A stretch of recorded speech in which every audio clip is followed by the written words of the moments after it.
you're doing the tour, George? Are you doing the tour talking, right? Yeah. I heard you talk for a while. Yesterday we had 50 on I got no other choice. No, because yesterday morning we had 38 and yesterday afternoon we had 50. Wow. Yeah, it was really crowded. Well, welcome to Black Point, everyone. You've arrived at the home of Conrad Seitz, the top German beer baron in Chicago in the 1860s and 70s.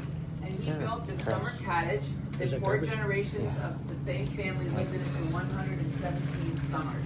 And they didn't change much inside. You'll see furniture that dates back to their first home of 1864. What do? You bring your own furniture up to the cottage. So it ranges from the 1864 furniture. And the 4th generation that donated the property, he was born in 1926.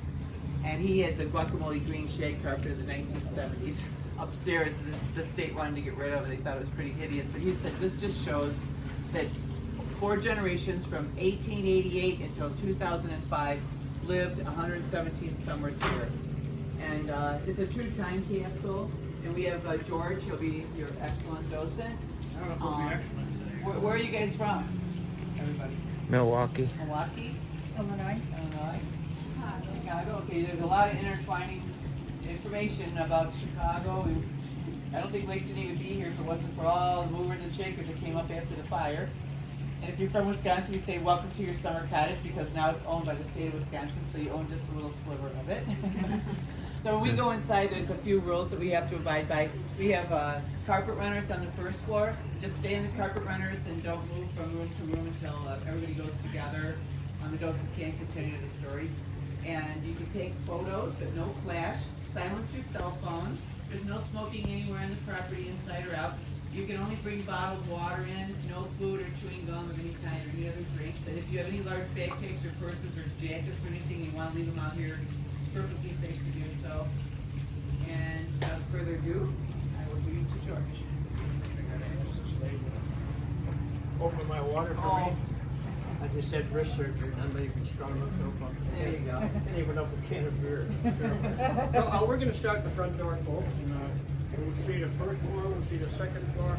We'll come around and we'll do a tour outside. That's how we're going to finish up. And then something different about this tour, that's the gift shop. Do we need gas? Oh yeah. And so, Yeah. if you haven't been vaccinated, We have to, we ask you to. Okay. now these numbers are starting to go up again. Yeah. So if you like to run around the front door, we can get going here.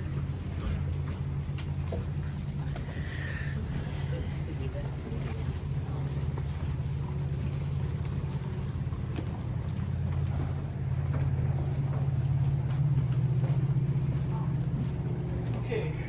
Here's the guy.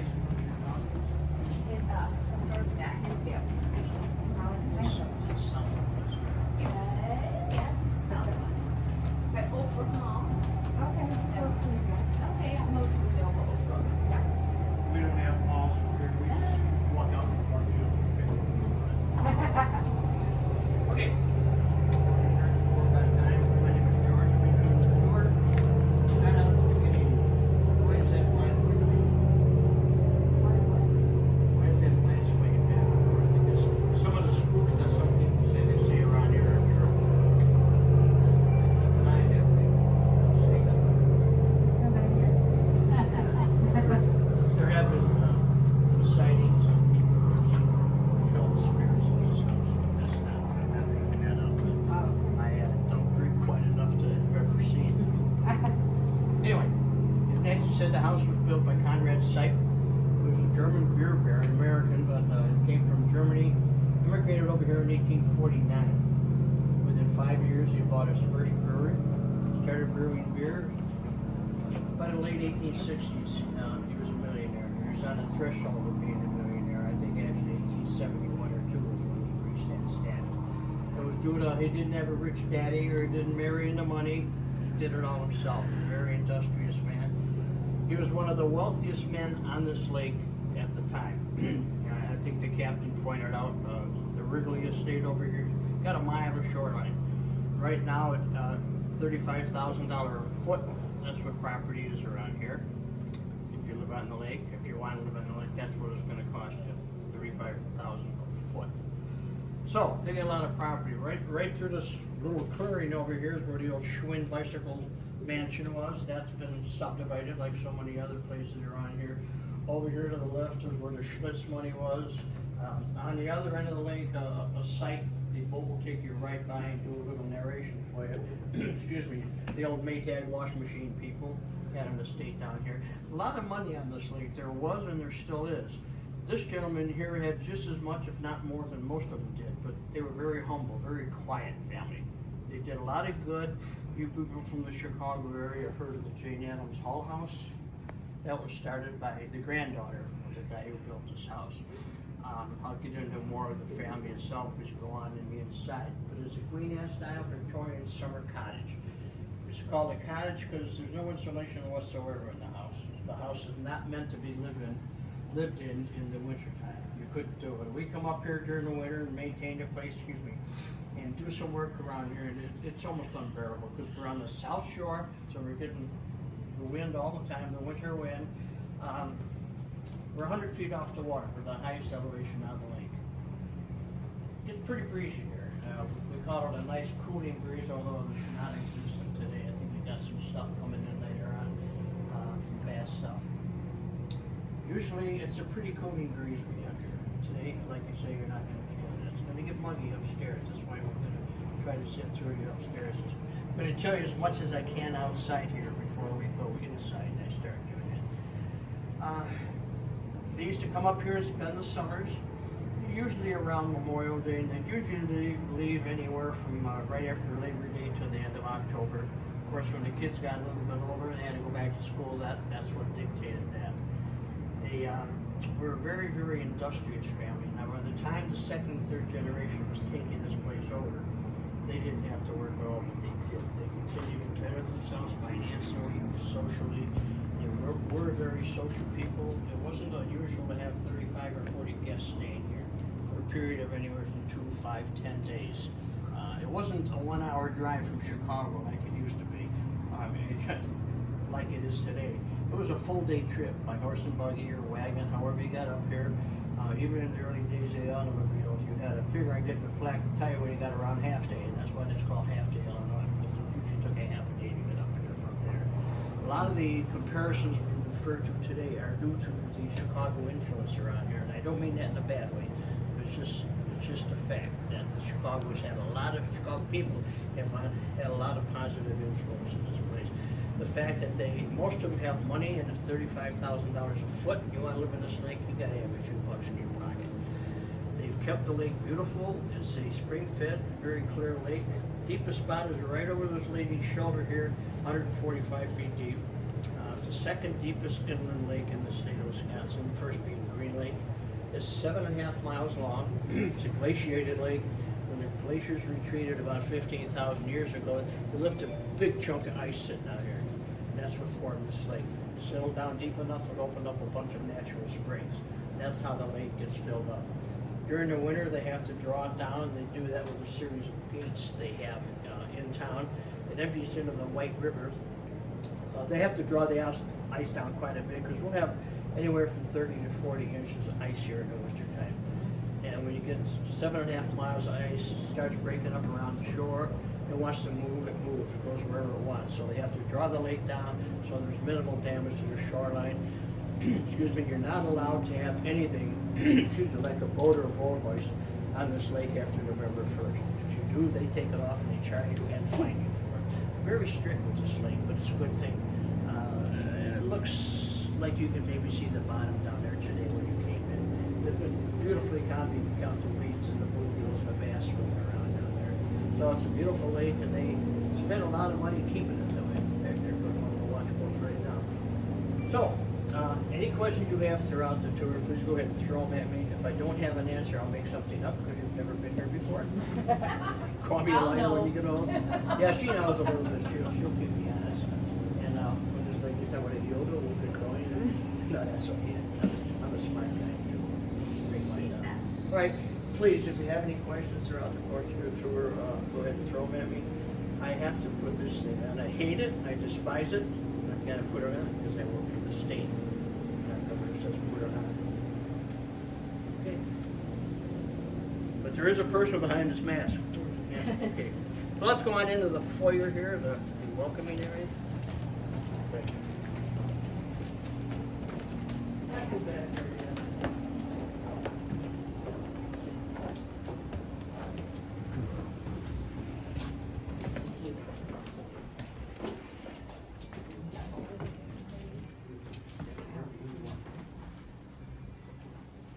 All right, now Conrad was married twice. His first wife, Maria Teusch, nice German name. He met on the way over here on the boat. They settled in Rochester, New York. She was actually from his village over in Germany. They got married. They settled in Rochester for a while. This seems going to be a problem. Eventually, they settled in Lyons, Illinois. I don't think that's too far away from where you ladies are from. He opened up a brewery after being here for 5 years. Became very successful at it. The brewery burnt down. He rebuilt it on 27th and Cottage Grove on the south side of Chicago. And that's what started his claim to money. Anyway, his first wife, Maria, died when she was 39 years old. Left him a widower. Can everybody hear me okay? Mm-hmm. Okay. Left him a widower with 3 children to raise and a flourishing business. So within 1 year, he married this lady right here. And she's the lady that really plays into this house. She was a Victorian woman, 100% Victorian all the way as far as dress, manners, customs, the way they ate. 3 square, fully coursed, fully served meals a day. Sometimes the house staff would have to feed anywhere from 30 to 40 people. That was their job. They had a full-time house staff of 6 people. They kind of rotated jobs, and they brought the house staff from Chicago with them, and they brought them back to Chicago when they went back in the autumn of the year. Catanina's wearing black because Conrad had just passed away. This house was actually completed in the summer of 1889. Family enjoyed the summer here. They went back to Chicago as usual. About 3 weeks after Christmas, in January of 1890, Conrad died. Left this lady to run the place. She was overwhelmed at first, but she was a very strong German woman. My grandparents are all from Germany. Now this is her as a grandma, and I have to duck every time I walk by this picture because I'm expecting a hand to come out. But a very good woman, a very gentle, although firm woman. When she was 19, when she and Conrad got married, Conrad was 41. She is, let me do the math here, she's 43 in this picture here. She had to wear black for a year. She had to wear black for a year because she was a Victorian lady. That's what they did. She had 5 children with Conrad. He had 3 children that survived to adulthood with his first wife. The first family, the first set of children, didn't really play into this house much because they were already adults when their mom died and when he married this lady. The children he had with Kathleen here are the ones that really played into this house. They lived here. This was their home. Although they were not estranged, the children from the first marriage got as much as the kids from the second marriage did when this place was given to us. And actually it was given to us, and she started doing it in 1997, 1998. The people around here fought it vociferously. They did not want a tourist trap here. They didn't want anything touristy or a museum here. There's some pretty valuable property around here, and they thought the value was going to be compromised a little bit. That did not happen, but they had a right to be concerned, but not as upset as a lot of them got. There was a huge battle for 9 years that went on here. They didn't want us to come here. Finally, a federal judge over in Elkhorn said, that's it. It's going to be a museum. It's worked out quite well, but during that 9-year battle, the family continued to pay the real estate taxes on this house. At the time, they were $100,000 a year. So they paid $900,000, maintained the place, bought us all these carpet runners, and then gave us a $10 million gift. Wow. You talk about benevolent people, and that was them. It's worked out quite well. We get along good with the neighbors. We have a doings up here once a year. We try to invite, it's kind of an open house for all the locals, let them know we're not the bad people that they thought they were. Again, they had legitimate concern, but not as far as some of them carry it. You see the high ceilings. That's fairly common in these older homes. And the reason in this particular house, you see these medallions in the ceiling right up above the lights. That's because these are originally open gas flame lighting fixtures. So the only way they had to do it, there was no electricity on this side of the lake until 1918. Came into this house in 1920. Katharina died in 1920, and then her daughter, Emma, the second matriarch of the house, proceeded to put electricity in the house. Katharina thought it was just a passing fad, it wasn't gonna last. So for 30 years, this house had no electricity in it, no running water. They had a hand pump outside, everything was brought in by buckets. Wasn't the safest, wasn't the coolest, especially in a day like today. It wasn't the most efficient way to illuminate your house, but it's all they had. There was a liquid gas tank, it was piped into the basement. They had a huge weighted unit that converted it to a vapor, pushed it up into the lines, and that's how they illuminated the house. And so that's the reason for the big space between what would have been open flames and the actual scene itself, for obvious reasons. The house was built on a budget. Now, when Conrad built this house, he built a mansion, a palatial estate in Chicago, 3300 Michigan Avenue. That house cost him $250,000 to build. I don't know the square footage on that. He built this house, 8,000 square feet, 13 bedrooms, 1 bathroom, and he built those houses for $20,000. Breaks down to $4 a square foot in today's money. So when you compare, you see a picture of the place in Chicago, $250,000 versus this place.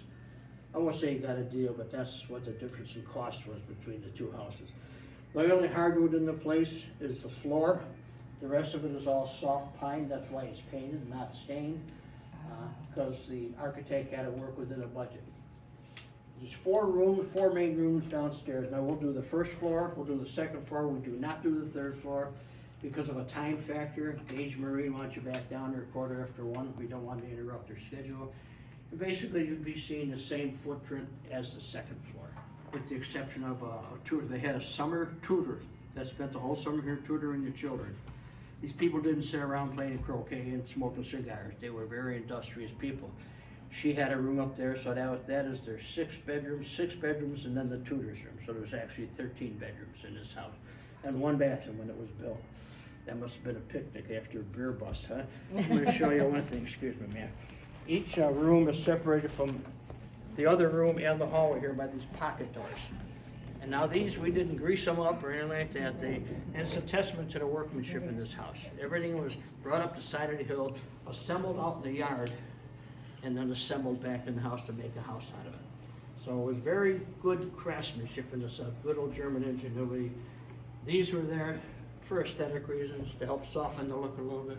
What the family would do is occupy a room for whatever reason, or play billiards, or have a meeting, just a social event.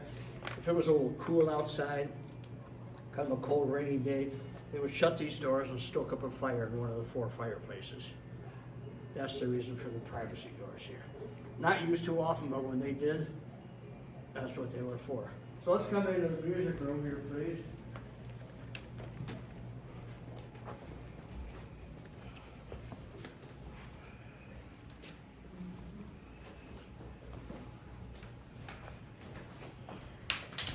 Okay, back in the day, what did you do for entertainment?